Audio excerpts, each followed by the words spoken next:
Hello Mukta झोपली होतीस? सागर, नाही रे, इतक्यात कुठली झोपतीये? सध्या रात्री जागून नोट्स काढणं चाललंय माझं. सॉरी, तुला डिस्टर्ब तर नाही ना केलं? सागर, तू केव्हापासून एवढा फॉर्मल वागायला लागलास? बर मला सांग, मा कशा आहेत? आजी बरी नाहीये. सगळ्यांना तीच काळजी लागली. हे बघ सागर, तू नको काळजी करू. आपल्या सगळ्यांना त्या हव्यात, आपल्या सगळ्यांनाच त्यांची गरज आहे. त्या नक्की बऱ्या होते. हो मुक्ता, मला सुद्धा हेच वाटतंय की आजी लवकरात लवकर बरी व्हावी. देव एवढा निष्ठुर नक्कीच नाहीये. नक्कीच नाहीये सागर. आता माझंच बघ ना, त्या ऍक्सिडेंट नंतर असं वाटत होतं की मी मेलेलीच बरी.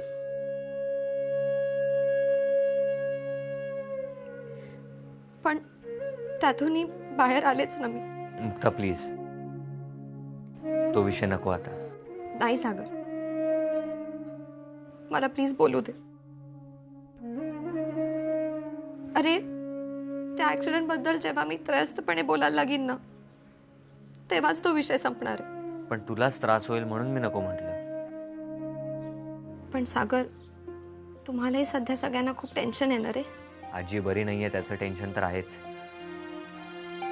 पण घरच्या परिस्थितीचं जास्त टेन्शन आहे. बघ ना, आम्ही सगळे एकत्र राहून सुद्धा आमच्यात किती प्रेम होतं. यु नो सागर, मला तुम्हा मुलांचा खूप हेवा वाटायचा. असं वाटायचं की आमच्या घरी मी एकटीच आणि तुमच्या घरी किती छान एवढा मोठा गोतावळा. त्याचाच गुंता झालाय आता. प्रत्येकाचं तोंड वेगळ्या दिशेला, प्रत्येकाचा इगो प्रॉब्लेम्स, तुझं माझं करण्याची वृत्ती. सागर, अरे तू किती बदललायस.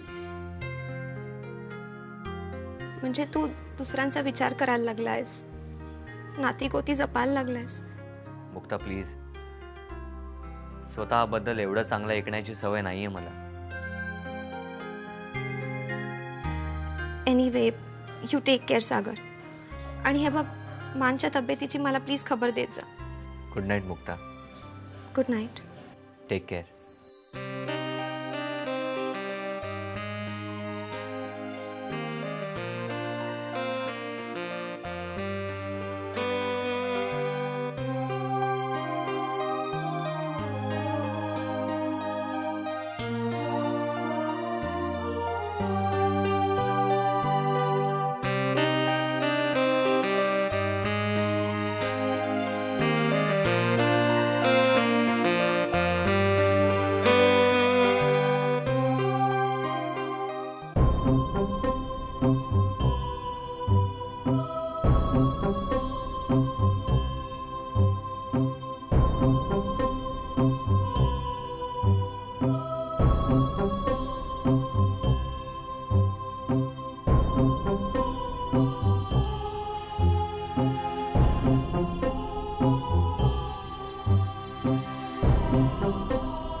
अरुण, हीच फाईल हवी होती ना तुला? अरुण, अरे हीच फाईल हवी होती ना? फाईल?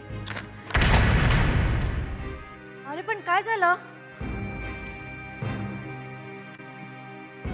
अरुण,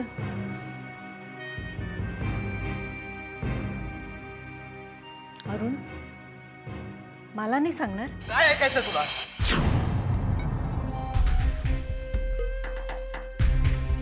तो विशाल दीक्षित मॅनेज होणाऱ्यातला नाहीये. हे तू बोलतोयस? तू?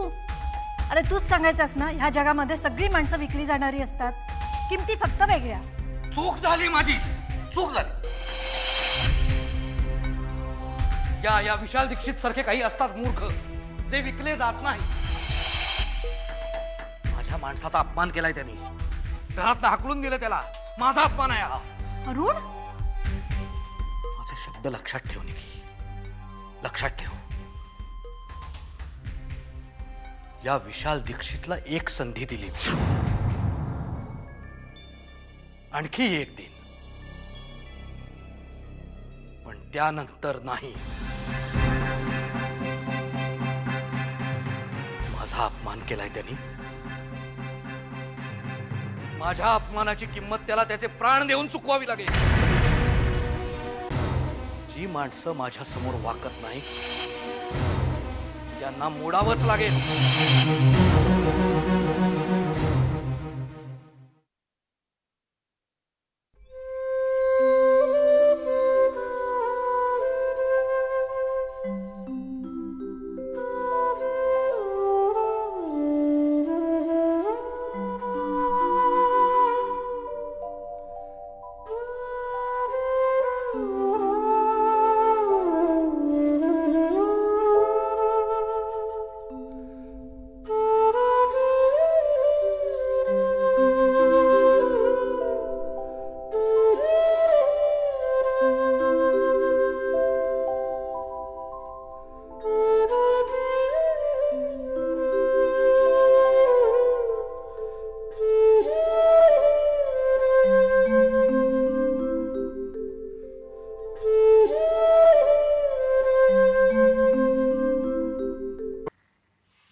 बाबा, आईचा फोन आला होता.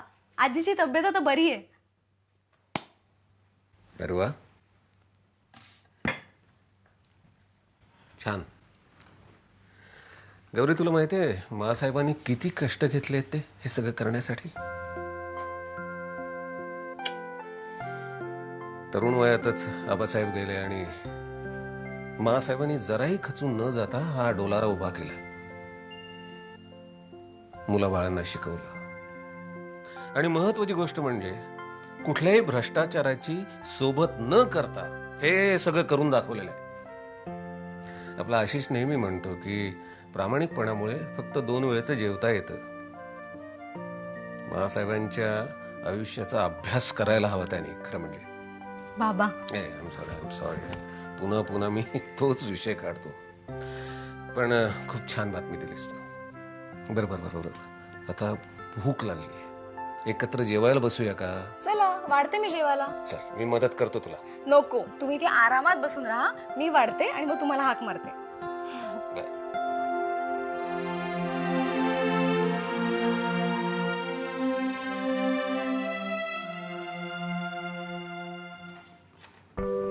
चल ना लवकर. हो, किती घाई करतेस? काय रे, एवढ्या घाईघाईत कुठे निघालात? पप्पा, तुम्हाला सांगितलं तर तुमचा विश्वास नाही बसणार. अरे पण सांग तरी. विनीला सिद्धिविनायकाचं दर्शन घ्यायचं. काय ग विनी, तू कधीपासून देवळात वगैरे जायला लागलीस? नाही म्हणजे एरवी नाही, पण आता आजी शुद्धीवर आले ना, म्हणून म्हटलं जाऊन येऊया. जाऊ ना?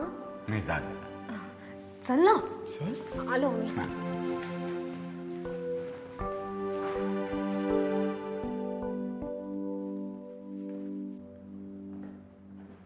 सागर, सर या ना. नमस्कार बडसावळेचे. बसा ना प्लीज.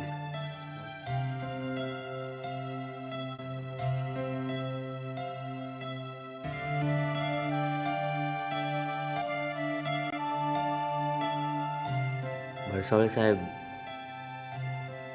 मला आनंद म्हणाला की मेघना आगेनी. ठीक आहे सागर साहेब.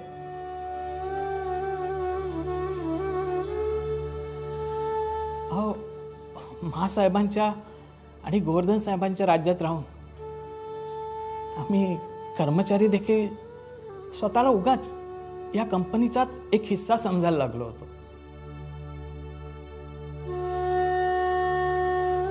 भरसावळे साहेब, पण तुम्ही या कंपनीचा हिस्सा आहात.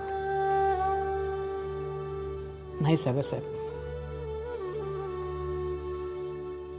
तसं असतं तर कंपनीपासून वेगळं करण्यासाठी VRS ची ऑफर दिली गेली नसती आम्हाला.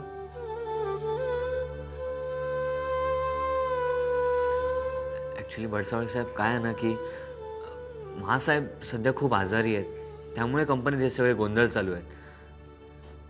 सागर साहेब, तुम्हाला माहित नसलं तर सांगतो सागर साहेब. अहो, मेघना मॅडमनी माझा जेव्हा पहिल्यांदा अपमान केला ना, त्यावेळेला मी अशीच स्वतःच्या मनाची समजूत घालून घेतली होती, हे वारंवार नाही घडणार. पण नाही, चुकलंच आमचं. थोडासा तरी फ्रॉड करायलाच हवा होता.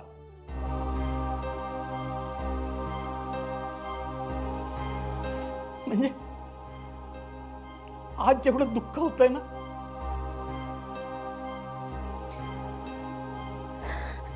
तेवढंही झालं नसतं. मला कल्पना आहे तुम्हाला आता काय वाटत असेल याची. नाही सागर साहेब, तुम्ही याची कल्पना नाही करू शकत. सागर साहेब, अहो, काही दुःख आम्हा गरिबांच्याच ओनरशिपची असतात.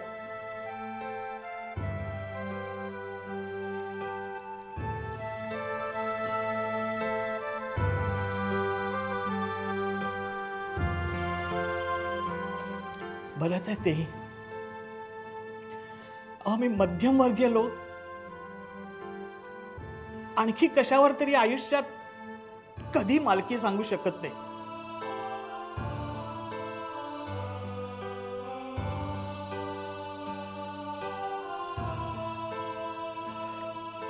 साहेब, या मोठ्या मोठ्या कंपन्यांमध्ये VRS घेण्यासाठी स्टाफला कशा प्रकारे हॅरॅस केलं जातं ते आजपर्यंत मी फक्त ऐकून होतो. पण भविष्यात आपल्याला कधीतरी ते अनुभवावं लागेल याची अपेक्षा नव्हतीच आहे.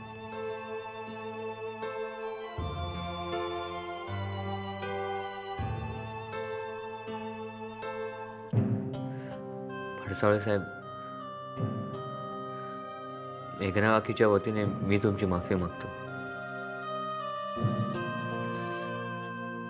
बोललाच साहेब,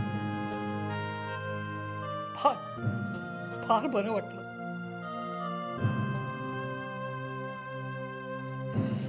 पण एक सांगतो साहेब,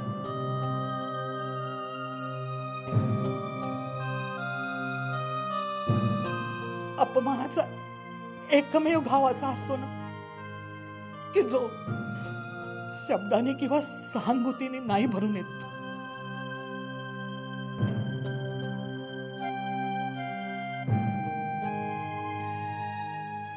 आणि तारुण्यात हे सगळं सहन करायची असते ताकद. पण आता या वयात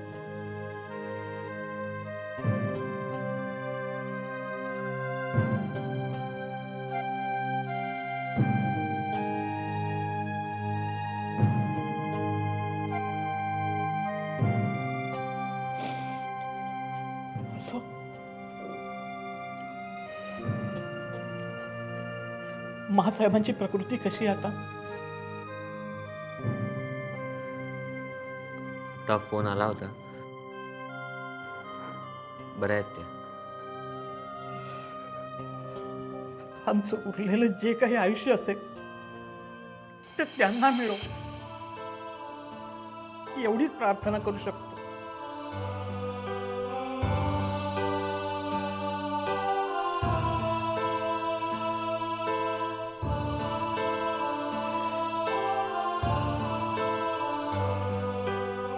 भडसोळे साहेब,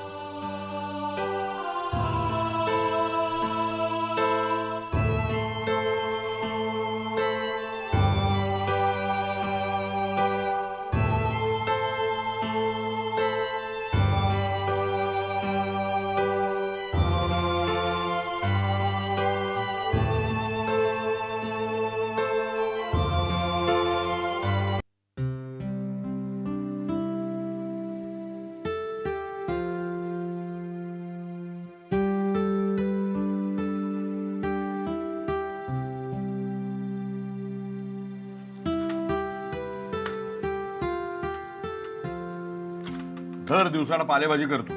एक दिवस म्हटलं कांदा बटाटा रस्सा कर, तो जमत नाही. तो मी कर ना एक दिवस सांगतो तुला. अरे मसाला असतो ना त्याच्यात म्हणून मुद्दाम टाळते. मसाला सगळ्या भाज्यात असतो. पप्पा अरे कधी आलात? हे काय, मी आत्ता झालो मगाशी. मा कशा आहेत? फर्स्ट क्लास, एकदम व्यवस्थित, शुद्धीवर आले. किती बरं झालं ना. काय तुझं कॉलेज काय म्हणतंय?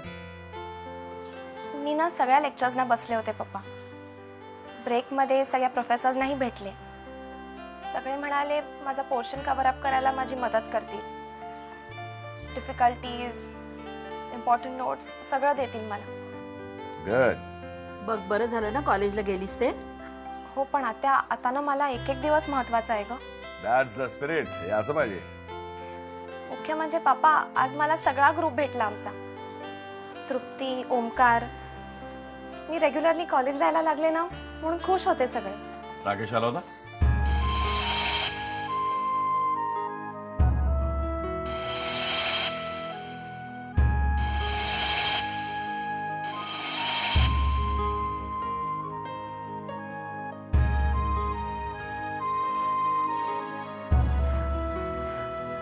हो. नाही काय, हॉस्पिटलमध्ये सरदेसाईंची सगळी मंडळी होती. फक्त राकेश नव्हता म्हणून तुला विचारलं. कॉलेजमध्ये होता तो. काय झालं, बोलला तुझ्याशी काही? अगं आमचा ग्रुप एकच आहे ना. कोणाशी तरी फोनवर बोलत होता. माझ्याशी बोलणार होता तेवढ्यात बेल वाजली. पुढे